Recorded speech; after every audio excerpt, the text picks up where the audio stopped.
Come on, sir. I know you want a hug. That's why you keep coming every Friday. You just want a hug. Come on, bring it here. Come on.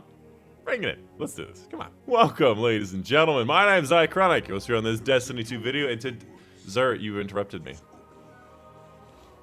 Today, we're going to be talking about the Zer for November 6, 2020. Everything that he does sell, his random rolls, my recommendations, and everything that is the Zer for this week. You can speak now. Nothing. Yeah. Oh, now you want to speak! This is a high overview of everything that he has, in case this is all you cared about. First and foremost, for the weapon today, we have the Fighting Lion, the only primary ammo grenade launcher in the game, and it's a bit of a weird one. First and foremost, it is a primary ammo grenade launcher, meaning it does the damage that you would expect a primary ammo to do, except for obviously is an explosive weapon, so it has the AoE effect of it. And with that, there's a bunch of other perks that make this weapon a little bit more interesting. First of all, Thin the Herd is like 3 perks in one. Direct hits do more damage to enemy combatant shields, rapid kills against grenade damage to enemies refill the magazine, and kills always drop primary ammo, to the point you can actually lag your game out by the number of primary ammo that it drops. The intrinsic trait, Delayed Gratification, basically the grenades bounce, and if you hold down the fire button, you can actually release it whenever you want it to explode. This is pretty common among pretty much every one of the lightweight frame grenade launchers outside of Mountaintop. Now, why is this thing useful? Obviously because it's a primary ammo grenade launcher. If you need specifically certain bounties to be completed that say any kind of grenade launcher, or if you want to do some type of wombo combo where you shoot this grenade launcher and follow up with another weapon. I've seen a lot of people do this in the Crucible. I've seen very, very little people do this in PvE. It has a use, but it's not really something that I find myself using ever. And you definitely need the Catalyst. The Catalyst, I believe, maxes out the reload speed, which is very nice for this particular exotic. Moving on to the Hunter exotic today, we have the Wormhusk Crown, one of the weirdest and ugliest exotics in the— oh my god, look at the freaking back of the head on this thing. One of the ugliest exotics in the entire game that actually does have an ornament that actually makes it look a lot better. On top of that, the visor changes when you change the color, which I actually do like. However, obviously, the important part is going to be the special perk and not the way that it looks. If you've never heard of it, Burning Souls. Dodging gives you a small bump in health and shields. Basically, it gives you around half of your life force whenever you use your dodge ability. This is really useful actually in both PvP and PvE to be able to survive things that usually you wouldn't survive. If you find yourself dying a lot in a certain activity, this may be a solution to what you need. Specifically, this thing is very strong in PvP, allowing yourself to basically re-engage with more health, surprise the enemy by how much health you have, or be able to escape with more health, allowing you to survive more shots on your escape. The Wormhusk Crown, I think I put in my top 5 for Hunter exotics. This thing is very effective and very useful. In my personal opinion, it is more of that defensive strats, whereas Stompies and Dragon Shadow is more of an aggressive type build. This is more defensive, or at least has the capacity to be used defensively. As far as the roll goes, I would like to see a lot of recovery and a lot of mobility, considering this is based on dodging and of course PvP stuff, which is okay mobility.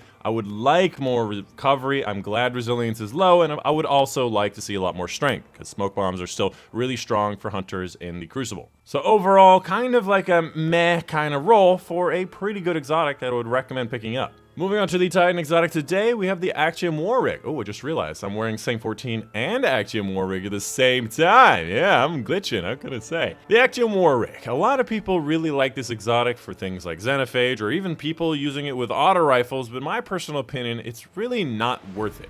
If you've never heard of it, its main perk, Auto-Loading Link, steadily reloads a portion of the equipped auto rifle or machine gun's magazine from reserves. The idea here is basically giving an extended mag to either your heavy machine gun or your auto rifle, which is, you know, useful. However, the magazine size for pretty much all auto rifles and all heavy machine guns is enough to do what you want to do. Main argument is going to be things like in Garden of Salvation, having more extended mags for Xenophage, so you don't have to take it in 2 parts in 2 phases, is one argument. But my argument is just finish off the mag with Xenophage, then switch to like a sniper or something, and usually the boss is gone by that point. I honestly instead prefer using One-Eyed Mask, allowing me to be more survivable, just like with Wormhusk. Even in PvE, allows you to survive more, whereas this doesn't really offer that much more DPS. And the last thing I will say is, why the hell are there shotgun shells on the Actium Warwick? There's actually an ornament that makes it actual rifle bullets. But why is there shotgun shells? And finally, probably the worst exotic in the whole group of things, the Prometheus Spur. I believe this is in like top 5 worst exotics in the game for sure. If you've never heard of it, Embers of Light, while Daybreak is active, basically your super where you throw swords, defeating combatants or guardians create healing and empowering rifts at their location.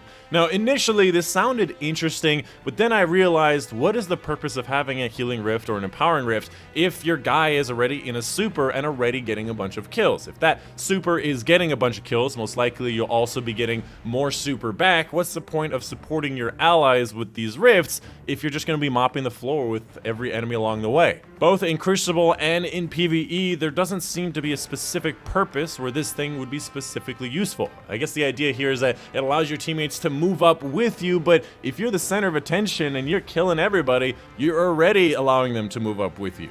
An idea that I had for this particular exotic, which could be maybe overpowered, but it is based on supers, is instead of dropping a rift or a double rift on that location, instead drop like a little orb, where your teammates can pick up that orb and carry that damage bonus and healing bonus with them for a few seconds, allowing people to move around more freely, so once your thing ends, people can still have that bonus without having to rely on sitting on one tight spot. Anyways, as far as the role goes, you'd like to see more intellect, more mobility, more recovery. You do see intellect and mobility. You'd like to see a little bit more recovery, but I would actually say as far as synergy goes, this exotic has a pretty good role. However, it's a bad exotic. And finally, make sure you're picking up your 5 of Swords. Actually, don't even worry about this. This thing is actually going to be going away next season, as well as the regular Nightfalls. Picking up your Invitation of the Nine, which will give you powerful gear as well as lore. Might as well save this for next season. On top of that, also, I heard there's going to be some changes to Xur's inventory. He's going to be selling a few other items that are going to be really nice, including apparently a weekly opportunity to get ciphers. And of course, make sure you're picking up your exotic engrams. Every single exotic engram that drops in this game will guarantee you an exotic that you've never received before if you still have exotics to receive, and it will be guaranteed for a high stat roll. And of course, you can also use the exotic ciphers to get an extra exotic engram from the Xur. I'm going to try to save my cipher to see if I can get it something for next season. And again, as always, like I said, it gives you a higher stat roll. Unfortunately, this is a 59 stat roll, and I believe I have an Ateus Swords that's better than this, and Ateus is kind of out of the meta. But, you know, you got to give an opportunity to see what kind of exotics you get. Alternatively, this week, you have the opportunity of grinding out the Ordeal, which is double rewards, which is obviously a lot better of a way of getting those exotics, high stat rolls, enhanced mods, and all that whatnot. But yeah, that's going to be the end of the video. Let me know in the comments down below if you have any questions, any concerns. Also, come check out my live streams that I do right after these videos. Probably going to be grinding out some Nightfall Ordeals, Master on the Strange Terrain, and we're going to be doing open lobbies. So if you wanted to come join us to grind out some of those Nightfalls to see how many we can do and get a bunch of rewards, come join us live on twitch.tv. Times on screen right now. But yeah, that's going to be the end of the video. My name's been Dychronic, and I will see you guys on the next one.